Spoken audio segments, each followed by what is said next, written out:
امروز میخوایم آموزش ریخته‌گری سیلیکون بهداشتی رو داشته باشیم.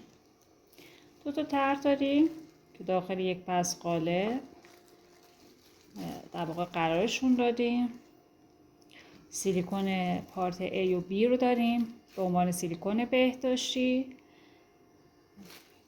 و یک همزن باید داشته باشین و دستگاه وکیوم برای وکیوم سیلیکون.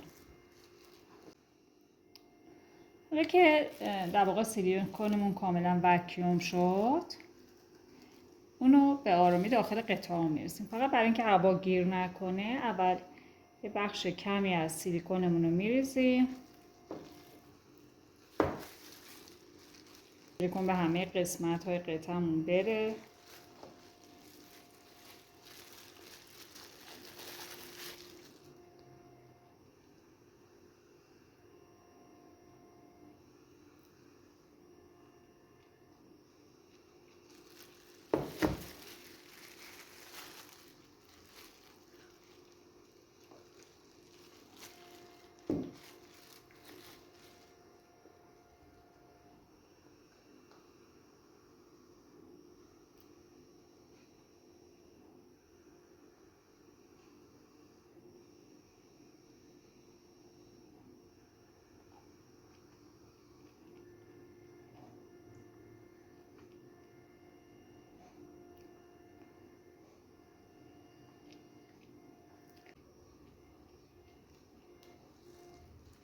رو فعلا قطع کن.